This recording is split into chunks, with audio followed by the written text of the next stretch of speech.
Medicine Hat, Alberta, era el epítome de la vida suburbana canadiense, un lugar donde las puertas nunca se cerraban con llave, los vecinos se saludaban con una sonrisa y los niños jugaban libres hasta el anochecer.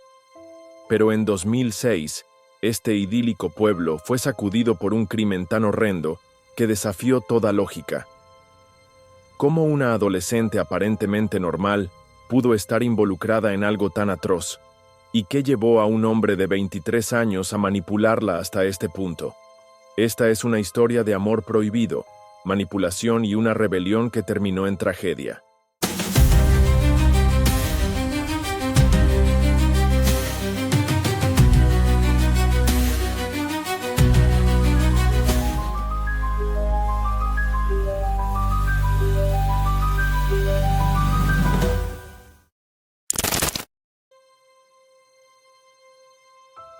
La familia Richardson era el compendio de la vida suburbana.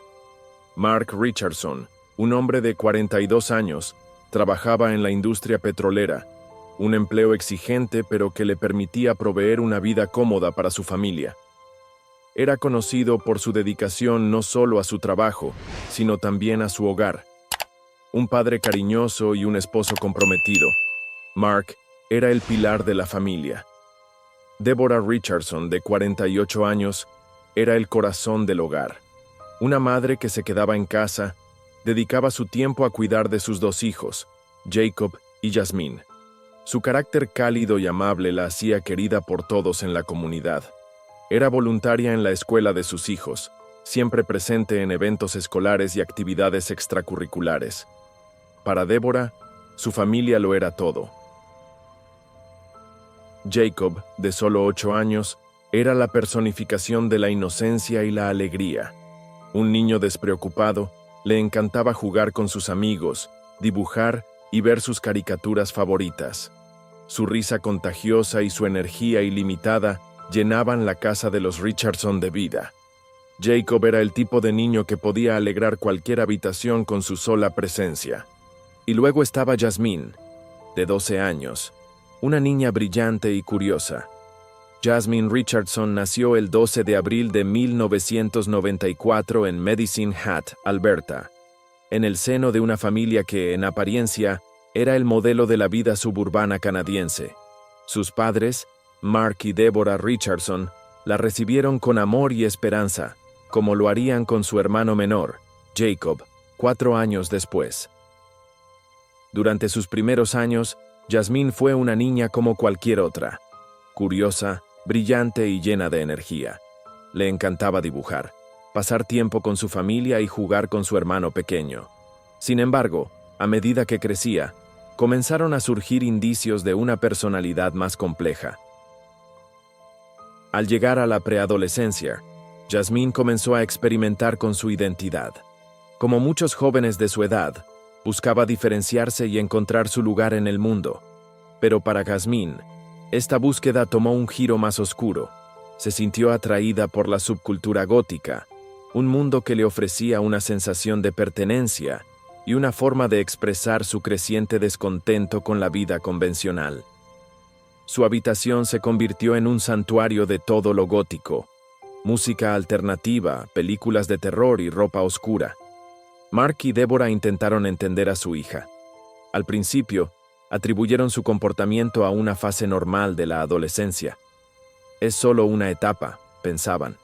Pero a medida que Jasmine se sumergía más en su mundo oscuro, la brecha entre ella y sus padres se hizo más profunda. Las discusiones se volvieron frecuentes, especialmente cuando Jasmine comenzó a desafiar las reglas de la casa. En una época en que Internet comenzaba a ser una parte central de la vida de los adolescentes, Jasmine encontró refugio en comunidades en línea. Jasmine se volvió más reservada, pasando horas en su habitación, escuchando música y conectándose con personas en línea que compartían sus intereses. Sus padres intentaron establecer límites, prohibiéndole ciertas actividades y restringiendo su acceso a Internet, pero estas medidas solo la alejaron más. Jasmine veía a sus padres como opresores, personas que no la entendían y que intentaban controlar su vida. Comenzó a distanciarse más de su familia, buscando refugio en esas comunidades en línea, y así fue donde conoció a Jeremy Steinke, un hombre de 23 años con un pasado turbulento y una obsesión por lo oscuro. Jeremy Alan Steinke nació el 27 de enero de 1983 en una familia que, desde el principio, estuvo marcada por la inestabilidad y el abandono. Jeremy creció en un hogar donde el afecto y la atención eran escasos. Sus padres, aunque presentes físicamente, estaban emocionalmente distantes. Esta falta de conexión emocional dejó a Jeremy buscando validación en otros lugares, y desde muy joven mostró signos de rebeldía y dificultad para encajar. En la escuela, Jeremy era un blanco fácil para el acoso. Su personalidad introvertida y su interés por lo diferente lo convirtieron en el foco de burlas y rechazo. En lugar de encontrar consuelo en casa, Jeremy se refugió en mundos imaginarios, donde podía ser alguien más, alguien poderoso y temido. A medida que crecía, Jeremy encontró en la subcultura gótica un sentido de pertenencia que nunca había experimentado antes. Aquí, su fascinación por lo oscuro y lo macabro no solo era aceptada, sino celebrada. Jeremy adoptó una nueva identidad, una que le permitía sentirse en control en un mundo que siempre lo había hecho sentir impotente. En su habitación, Jeremy se sumergió en libros sobre ocultismo, música metal y películas de terror. Estas influencias alimentaron su imaginación y su deseo de ser visto como alguien misterioso y poderoso, pero también lo alejaron aún más de la realidad, llevándolo a un mundo donde las líneas entre la fantasía y la realidad se volvían cada vez más borrosas. Cuando Jeremy conoció a Jasmine Richardson en línea, vio en ella una oportunidad para ejercer el control que siempre había deseado. Jasmine, una niña de 12 años en plena adolescencia, buscaba desesperadamente un sentido de pertenencia y validación. Jeremy supo exactamente cómo aprovecharse de eso, utilizando su propia infancia de abandono y rechazo como una herramienta para manipularla. Lo que comenzó como una conexión basada en intereses compartidos, pronto se convirtió en algo mucho más profundo y tóxico. Jeremy validó los sentimientos de frustración de Jasmine hacia sus padres, alimentando su resentimiento y alejándola cada vez más de su familia. Juntos, comenzaron a fantasear con una vida libre de restricciones, una vida donde nadie podría interponerse en su camino. Sus conversaciones, inicialmente llenas de fantasías oscuras, pronto se convirtieron en planes concretos. En un correo electrónico escalofriante, Jasmine escribió: «Tengo este plan. Empieza conmigo matándolos y termina conmigo viviendo contigo». Jeremy, lejos de disuadirla, abrazó la idea con entusiasmo, prometiendo que haría lo que fuera necesario para estar con ella. Jeremy, con su obsesión por lo dramático y lo siniestro, no solo validó las fantasías de Jasmine, sino que las amplificó.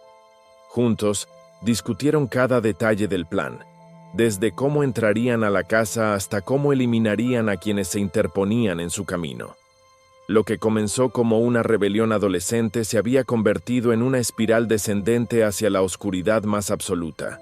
Mientras tanto, Mark y Deborah Richardson intentaban mantener la calma en su hogar.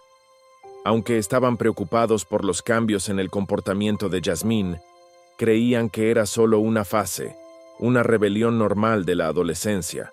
Lo que no sabían era que su hija estaba siendo arrastrada a un abismo del que no habría retorno.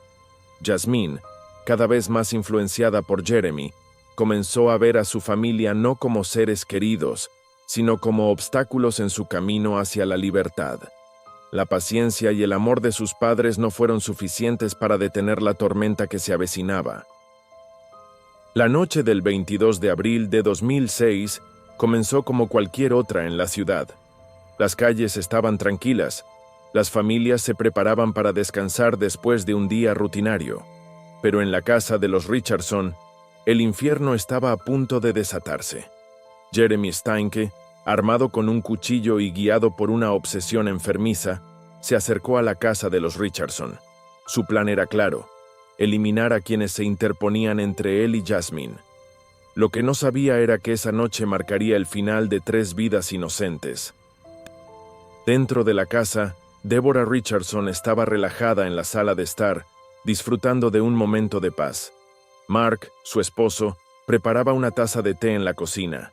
Jacob, de 8 años, ya estaba en su habitación, probablemente soñando con sus dibujos animados favoritos. Era una escena cotidiana, pero la tranquilidad estaba a punto de ser destrozada. Jeremy entró por la puerta trasera, moviéndose con la precisión de alguien que había planeado cada detalle. Deborah fue la primera en darse cuenta de su presencia. Al escuchar ruidos, se levantó para investigar, pero lo que encontró fue una pesadilla hecha realidad. Deborah, impulsada por el instinto maternal de proteger a su familia, luchó con todas sus fuerzas. Pero Jeremy, imparable en su furia, no mostró piedad. La lucha fue breve pero brutal.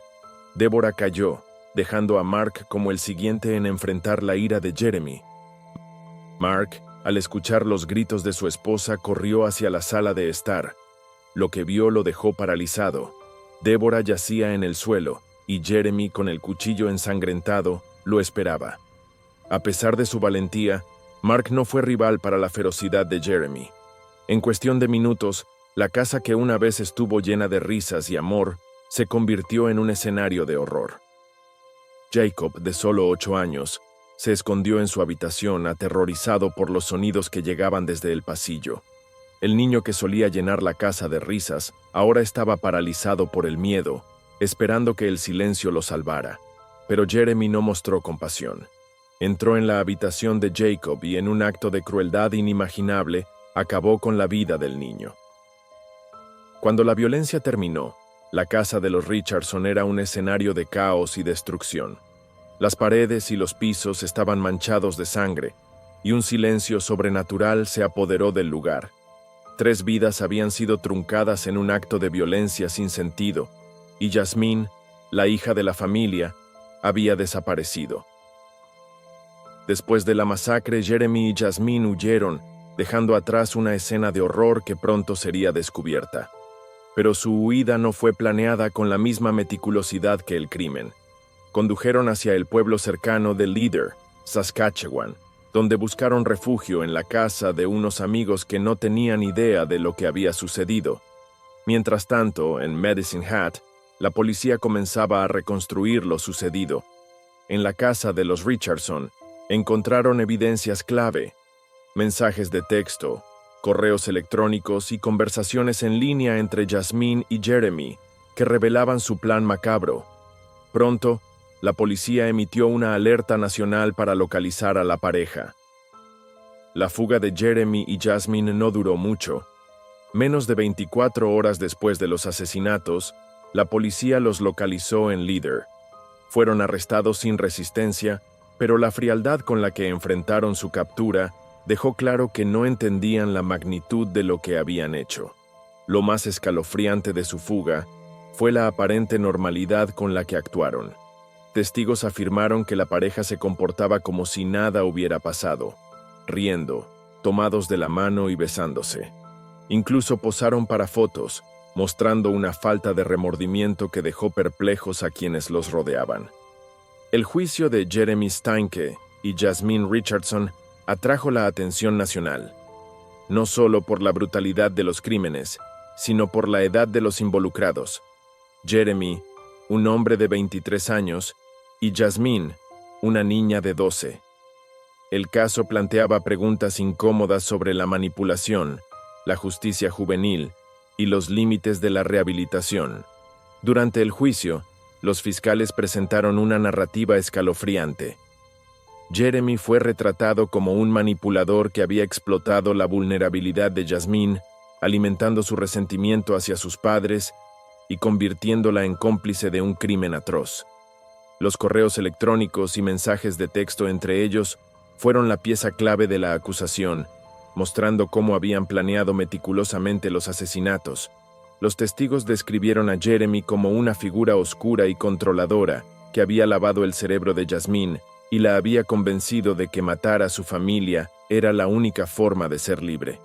Jasmine, por su parte, fue retratada como una adolescente vulnerable, pero también como una participante activa en el crimen.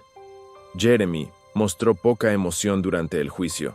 Fue retratado como el cerebro detrás del crimen, un hombre obsesionado con el control y la oscuridad.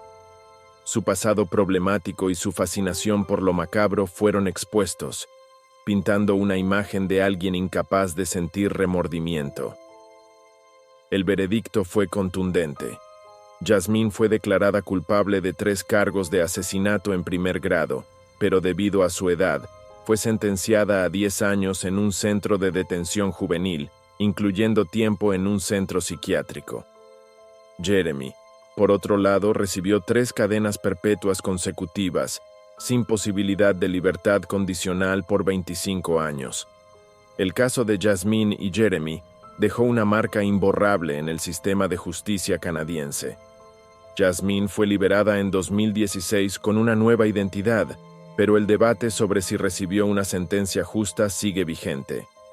Jeremy, por su parte, permanece en prisión, un recordatorio de las consecuencias de la manipulación y la violencia. Los asesinatos de la familia Richardson no solo destruyeron una familia, sino que también dejaron una comunidad en shock. Este caso nos obliga a confrontar preguntas difíciles sobre la justicia, la rehabilitación y los límites de la responsabilidad. ¿Cómo una niña de 12 años pudo ser arrastrada a un crimen tan atroz? Y, lo más importante, ¿qué podemos hacer para evitar que algo así vuelva a suceder? Si te gustó este video, no olvides darle like, suscribirte y activar la campanita para más historias impactantes.